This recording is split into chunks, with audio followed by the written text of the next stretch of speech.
Hello everyone, the 316 here with another Morphed Monday Lightning Collection review. This time I got the Morphed Chun-Li Blazing Phoenix Ranger. This figure I believe retailed for $34.99. I was able to get mine for about 20 bucks. After I had bought that, I saw like a week later it was like 15 bucks. So she's going down in price finally, and 20 bucks for me is a good deal for this. But let's go ahead and get into this figure. Now, this is part of the Power Rangers Street Fighter collab, and came with Ryu in the first wave, and then the second wave had Ken and Cammy. I still don't have Ken and Cammy, but you will see a comparison with Ryu a little bit later. The figure here is based off her appearance in the mobile game Power Rangers Legacy Wars, and I really like this design. I always thought it was a really good design. It matched her very well, just like Ryu. Not so much Ken and Cammy's designs though. But anyway, with that being said, let's go ahead and get into the figure, starting with the box. The box, very similar to Ryu's. It's got a nice background here. Really, that I think was a good choice of background. I'm assuming it's one of the stages from one of the games. On the side here, you have a nice artwork. And on this side, you got the render. And then on the back here, you have the digital render of the figure. Looks pretty good. Nothing to complain about box-wise. It will be going in the recycling bin. Now, just like Ryu, she comes with 3 different effect pieces, all of which, though, for hers, go on this included stand here. It's a 2-part stand, as you can see. You got the base, and then you got the tube here, and there's a ball joint at the end of that. I will take this off so you can see what the rest of these look like, but from the front of the box, you could see that this is based on her very famous, kicking maneuvers. So you can kind of just shove her foot up in there, and she can stand with this. You just have to position it right. But there you go. I mean, that's pretty good. There's enough room in there to hold her foot in place. It's not friction or anything. It's just enough to hold it in a steady pose. And sometimes on this version, this stand falls apart pretty easily. One thing to note, though, I did bring in Ryu's, and his is a little bit more yellowy plastic. It's a little hard to see on camera, but it's just a little bit more yellowed on Ryu's. I haven't had him in sun or anything, so I think it's just how they molded this. So you can take off her kicking effect piece there. Probably my favorite of the 3. The second one is her Blazing Phoenix. I think that's what it's called, right? Blazing Phoenix? Yes. Not sure it looks much like a phoenix, but, if you want to have that on display with the Crimson Hawk effect piece, you could. I mean, I think it's supposed to go like this, but, obviously it's on its side. Just kind of a weird looking piece, and you can see the ball joint in there pretty easily. And then I don't know what this effect piece is referencing, but she comes with like a Hadouken style of effect piece. Of the 3, the kick one's the hardest one to get in there. This one, you at least have a bit of a base, to hold on to. But, there you go. There's that. And it is different from the Hadouken. One's very fiery, very angry, and other one's kind of like water, a bit calmer, more interesting. But, you can have those on display if you want. Get that out of here. And I probably won't be displaying her with this, but I wonder. I know there's figure pegs here, but okay. Actually, she can. Okay, well, it worked for a second there, but I just shoved that up above her butt, and it kind of worked. Well, that sounded wrong, out of context. Last 2 accessories here, we have a pair of fists and a pair of open hands, which I really like these open hands, and because this is part of the Lightning collection, the figures can swap hands between each other. So, if you want to have your ladies with some more gesturing hands, you could get a couple of these figures' hands, or you could even take a mold of them with some silicone and do it that way, and then you could just, swap the arms between them. And obviously they don't have like the glove pattern on them. I realize that this might be a little too bright, but they don't have the glove pattern on them.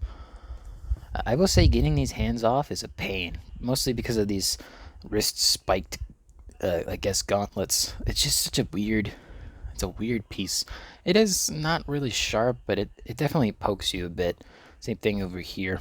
But like, trying to get these out, I try to take it from like the top here and then twist, but you can see I'm having trouble getting them out. So with this particular hand, yeah, it just does not want to come out, and I'm not going to force it out. I'm just going to leave it in there.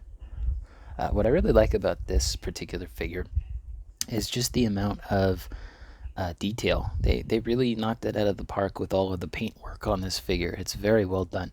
They even got that little bit on the neck there. They didn't have to do that. Like, I get that this is a $35 retail figure, but given that I see how much quality is in here, I think it's fantastic. Had I seen just how good this figure was in person, I think I would have been willing to pay 35 for her. Not so much Ryu though. But I do have two QC issues with my figure. If you look at this knee, it's fine. There's nothing wrong with it. If you look at this one though, and again, sorry about the lighting. That's probably easier to see. But they cut the knee in the wrong place, and I tried to bend that upper knee joint, but it just doesn't want to bend. I'm not sure if it's painted. I don't think it is, but I did try to separate the parts. I haven't used a hair dryer yet, but if you look at this side of the figure, you can kind of see the joint sticking out of the thigh piece there. On here, it's not sticking out at all. It is sticking out on the bottom, so you can articulate that, but no matter how much I try to bend that upper part, it's just not bending. That's QC issue number 1. QC issue number 2, this one's going to be harder to explain, but I got 2 of the same boot piece, but not 2 of the same foot piece. But if you look closely, you can kind of see on this side how there's like an extra space there on the side, the inward of her body rather than outward. That's because both of these parts are the exact same. You can kind of see how this edge goes straight down, whereas this one's kind of curved just a little bit. Again, straight down with the curve. It's the exact same piece. Even on the back, it's an unfortunate QC issue, and you can more easily see it on the molding on the sides there. It's the exact same piece. So I might contact Hasbro about this.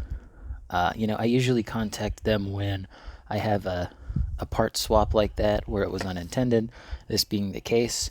To be honest though, if I didn't tell you about the boot part, I don't think you would have seen it. It's something that I didn't see at first either.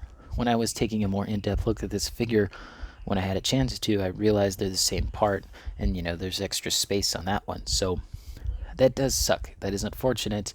And with the knee being cut that way, like I said, I might contact Hasbro about it, but I don't think that it is something that I would like. Look, I paid $20 for this figure. If I paid full price, it would be a definite yes. But considering I only paid $20 for this, and the line's been discontinued for just about a year now, I don't think I'm going to be getting this figure from them or anything like that. They used to do it in the past, and I appreciated it. They sent me a replacement for my metallic armor blue, as well as my Wild Force Putrid that had the same arm, and the blue had some QC issues as well. The metallic blue, that is. They also sent me another figure because I can't remember what the other figure was. Oh, I remember what it was. It was Dino Charge Blue, and they sent me a Spectrum Series putty. Or was it a putty?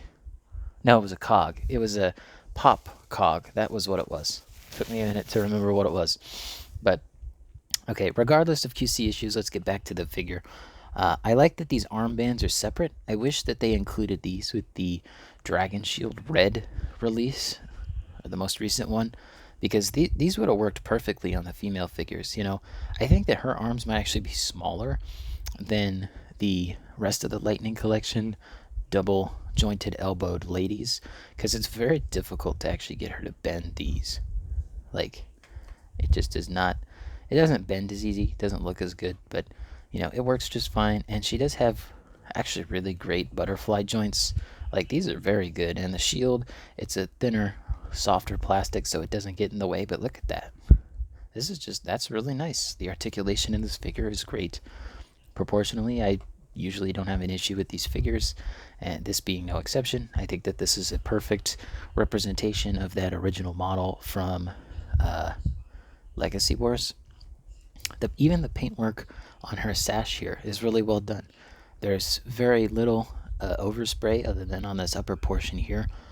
Her blazing phoenix logo, it's very muddy. You can't really see it, but that's more of a molding problem than it is a painting problem. But what I really like about this figure is that even in the gold, they have like this nice kind of rose gold color to differentiate. So you can kind of see that on the belt here, on that upper section, on the back here, back of the belt, and they even got it on this part. Like, they painted it that rose gold color, and then they put the like more orangey gold on top of it. Just really well done. Also, they got the line work on the legs here. That's really nice, and that is also molded in there as well. It's not just painted on top. They even got it on her hips there. Like, what? Like, it's just really well done, and I don't think it goes up any higher. I know that this gold line here on her waist does not go up any higher, as you can see, but you know, when you bend it back, because of the way the articulation works, it doesn't break the sculpt. I will say the belt is a little thick, so it does get in the way of the forward crunch, but she can still crunch forward. This is what I like to call a McFarlane crunch, but even then, she actually gets a pretty decent amount of forward crunch with that hindrance of the belt there, or sash, I guess. Overall, I just really like the look of this figure, especially that helmet. That helmet came out so nice. I have no issues with this helmet that I can see. It looks good. She's got her like hair ties in there. They even added the gold on the back there. They didn't need to do that. So, just again, really well done. I already showed you some of the articulation joints, so I'll show you the rest. She does have a forearm swivel here, as you can see, in addition to the hand swiveling as well, and then the forearms swivel as well, or the bicep rather. Bicep swivel, forearm swivel, swivels everywhere. And she can do a full 360. Mine's actually maybe just a little too loose. Hold on, let me see if I can get it. Yeah, you can kind of see I just barely touched that and it moved very easily. Just whack. Let's see, her head here is on that double jointed piece there, so she can turn it side to side, both at the base and at the top. She can't really look up at all. Looking down is much easier, but you know, she can look to the side up a little bit better. I haven't tried to take this helmet off, but I'm assuming you can. I don't have the Jada Toys figures to compare them to, but she does have a drop down leg, which is pretty good. And then, you know, she can get her leg up that high. She can't do a perfect split, but she can do a pretty decent split. And then kick forward, no issues there. Actually, pretty good kick forward. It's a little off center, but honestly, it's not a big deal to me. Swivel up here's pretty good. I did notice on one of these sides that it doesn't really line up well, but I definitely got the right parts on that. And then she does have a double jointed knee here. She cannot kick her own ass. I already showed the bend in the foot there, but it can also pivot, and then she's got a swivel there as well. So that covers all the articulation. Let's go ahead and do our size comparisons. Get her to stand up. Alright, Morphed Chun-Li here. She stands at just about 6 inches at the top of her horn. It's like just over that. At the top of her helmet, it's about 6. Alright, let's go ahead. I grabbed just some random figures off my shelf, but let me start off with Morphed Ryu here. These two look great together. Obviously, you know, they were designed with the video game in mind, and their designs stand out. It's very clear who these characters are, and I love both of these designs. And you know, it's sad that we did not get this in live action. At least we got this one in live action, although I still think it looks like a chicken helmet. It looks like a KFC Ranger. Like, you know, you got the white, you got the red for that chicken. It looks like KFC. You know, I wouldn't be surprised if he was talking to Colonel Sanders right now. He's like, I'm Ryu, and then, you want to get some chicken? This is our only female Blue Ranger in this line, and well, that kind of sucks. We never got to Ninja Storm or Mystic Force. I forget what the third one is. I'm pretty sure there's a third female Blue Ranger. It's escaping me at the moment. But I decided to bring down Orico. I just thought that these two looked good together with the gold. Although his gold's more of a bronze. And I got two of the collab figures. We got Samantha LaRusso here. I think she's the Mantis Ranger or something. And we got April O'Neil over here. So a pretty good assortment of figures here from our collabs. Honestly, I really would have liked to seen a Godzilla collab. I think that would have been pretty cool. But let's get these all out of the way here. And we can go ahead and take a look at our usual suspects. We'll start off 6-inch. There's Dino Thunder Black. And then we get the Star Wars Black Series retro card, Boba Fett. It's been a while since I said that. Tiger Force Outback, G.I. Joe Classified. The Marvel Legends Scarlet Spider. Ooh, don't you fall over. Some dust just fell off of one of those figures. It kind of scared me. Alright, moving into our 7-inch scaled stuff, we have our wrestling figures with AEW Unrivaled Samoa Joe and the Mattel WWE Elite 100 John Cena. We have the Jazzwares Halo Spartan Yoroi from the Spartan Collection. Lastly, we have our DC Multiverse McFarlane Gold Label Arkham City Batman. And of course, I built a figure Atrocitus. He's out of frame though, so let me pull all those back. So, would I have bought this figure at full price? I think I would have. Had I known how good this was, minus my QC issues, I think this figure is very well painted. There's a lot of new tooling. I think it's almost all new here. I think the arms may have been reused for future releases, as well as the upper body and the midsection piece. The figure just looks really good. And as I said, I might contact Hasbro about the leg, but considering how much I paid for it, I don't feel too bad about just keeping the figure as is. I actually got this off of Amazon, I think.